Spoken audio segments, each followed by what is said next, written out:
네, 반갑습니다. 아이쿠준 기술사입니다. 저는 2024년 소방기술사 합격을 목표로 현재 소방기술사를 10개월째 공부하고 있습니다. 이번 영상은 스프링클러 헤드에 대해 간단히 설명을 드리고자 하는데요. 지난번에 영상을 하나 찍어놨었는데 이게 녹음이 안 돼가지고 이번에 다시 촬영을 하게 되었습니다. 네, 이번 시간에는 앞서 말씀드렸듯 스프링클러 헤드에 대해 알아보고자 합니다. 스프링클러 헤드라 함은 스프링클러 설비에서 소화수가 방사되는 부분을 얘기합니다. 이 스프링클러 헤드는 어떤 실제로 화점으로 물을 분사하는 최말단 부분으로서 이 스프링클러 헤드가 어떤 RTI를 가졌느냐 혹은 어떤 작동 온도를 가졌느냐 K팩터가 어떠냐에 따라 그 특성이 달라지게 됩니다. 오늘은 이런 RTI K팩터에 대해 알아볼 것은 아니고 스프링클러 헤드 종류에 대해 한번 알아보겠습니다. 이런 RTI 스프링클러 헤드의 어떤 물리적 특성은 다음 시간에 한번 알아보도록 하겠습니다. 네, 첫 번째로 스프링클러 헤드는 총 4가지 종류가 있는데 그중 가장 기본적인 형태인 습식 스프링클러입니다. 습식 스프링클러는 보시는 바와 같이 1차 가압수 그리고 2차 가압수로 구성이 되어 있고 1차 측이라 함은 이 유수 검지 장치 이전의 1차라고 하고 유수 검지 이후는 2차 측이라고 합니다. 이 2차 측도 1차 측과 같이 가압수가 들어가 있습니다. 가압수가 들어가 있기 때문에 만약에 화재가 발생했을 때 헤드가 화재를 감지하고 바로 물을 분사하게 됩니다. 물이 배관에 이미 차 있으니 바로 아주 빠르게 신속한 소화가 가능하다는 장점이 있습니다.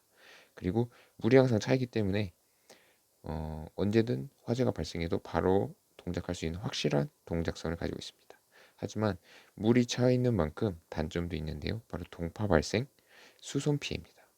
아무래도 겨울 사계절이 확실한 우리나라에서는 겨울철 동파로 인해 어떤 수도 계량기의 동파 문제도 있지만 스프링클러가 배관이 내 있는 물이 얼어버리는 문제도 있습니다. 이러한 문제와 더불어 물이 항상 차이기 때문에 이 헤드에서 물이 누수가 된다거나 하는 등 수손 피해, 누수 문제가 발생할 수 있다는 단점이 있습니다. 다음으로 건식 스프링클러입니다. 건식은 건조하다 건을 뜻하는데요. 아까 살펴봤던 습식 스프링클러와는 다르게 1차 측은 가압수, 2차 측은 압축 공기입니다. 압축 공기라면 대기압 이상의 압력으로 압축을 해놓은 공기를 말하는데요. 이 건식 스프링클러는 이 2차 측에 물이 없습니다. 물이 없으면 뭐가 좋을까요? 바로 동파 문제가 없다는 겁니다. 동파 문제가 없으니 겨울철에도 어떤 야외 장소에 설치하는 경우 좀 더 안심하고 설치할 수 있겠죠. 동파가 없다는 장점이 있습니다. 그리고 어떤 준비 작동식에 비해서는 확실한 동작이지만 그래도 이 압축 공기로 인한 어떤 시간 지연 문제가 있습니다. 아무래도 이 압축 공기가 모두 헤드 쪽으로 바깥 외부로 분사가 되어야 이 1차 층에 있는 가압수가 헤드로 분사가 됩니다.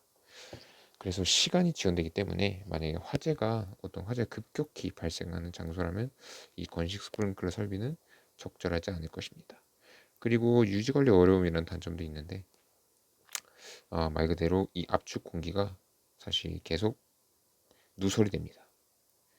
누설되기 때문에 이것을 계속 지속적으로 보충하기 위해 에어 컴프레셔가 필요한데 요게 이 누설이 좀 건물이 좀 오래되거나 그러면 이 누설이 너무 심해서 엄청나게 세게 압축을 해놓는 경우가 있습니다.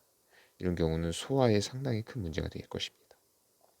네, 세 번째로 준비 작동식 스프링클러입니다. 건식 스프링클러 설비와 비슷하게 2차 측이 압축 공기는 아니지만 대기압입니다. 여기도 물이 없죠. 1차 측은 가압수입니다.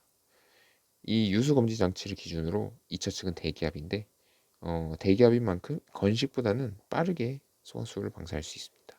하지만 이 준비 작동식에서 다른 점이라 하면 AB 회로, 즉 감지기와 연동이 되는 것입니다. 이 감지기와 연동이 되기 때문에 만약에 화재가 발생을 해서 불이 났다고 해도 만약에 이 화재를 감지하지 못한다면 감지기가 화재를 감지하지 못한다면 소화수가 방사되지 않습니다. 그래서 이 감지기에 대한 관리가 매우 중요한 스프링클러 헤드라고 볼 수 있습니다. 2차 측이 대기압이기 때문에 동파가 없다는 장점, 그리고 수송 피해가 거의 없습니다. 왜냐하면 감지기에 의해서 작동이 되기 때문에. 물론 뭐 어떤 뭐 라이터 혹은 요리 요리 요리하며 발생하는 연기 때문에 감지기가 모작동할 수는 있지만 그 열 정도로 헤드가 개방이 되지는 않기 때문에 수송 피해는 거의 없다고 봐도 무방합니다. 하지만 이 감지기를 제대로 관리를 해야 하기 때문에 유지 관리가 좀 어렵다는 단점이 있습니다. 네, 마지막으로 일제살수식입니다. 일본제라는 뜻은 절대 아니고요. 일제라 함은 한 번에 방사가 된다는 뜻입니다. 앞서 살펴보았듯 준비 작동 시 스프링클러와 비슷하게 감지기가 있고 MCC, 즉 준비 작동 제어반이 있습니다. 이 일제살수식 스프링클러와 준비 작동식의 다른 점은 바로 이 헤드가 개방형 헤드라는 것입니다. 개방형 헤드라 함은 원래 가장 기본이 되는 것은 폐쇄형 헤드인데 이 감열체가 열에 의해 감열이 되어 이 감열체가 떨어져 나가거나 터지게 됩니다. 그래서 이 소화수가 여기 위에 차 있던 소화수가 분사가 되는 것이죠. 하지만 이 개방형 헤드는 그런 감열체가 없습니다. 만약에 감지기가 화재를 감지하고 이 밸브가 열리게 되면 바로 그냥 물이 분사가 됩니다. 그렇다는 건 좀 더 확실하게 좀 더 신속한 동작이 가능하다는 거죠. 소화가 확실하다. 하지만 그만큼 이 폐쇄형 헤드가 아니기 때문에 만약에 오작동해서 물이 나오게 되면 이것은 거의 물바다가 되죠. 이 물바다가 된다는 문제점 때문에 이는 거의 제한적으로만 쓰이고 있습니다. 특히 공연장 같은 곳이죠. 네, 이상으로 스프링클러 헤드에 대해 네 종류에 대해 간단히 알아보았습니다. 스프링클러는 정말 가장 기본적인 소방에서 가장 기본적이면서도 가장 중요한 설비입니다.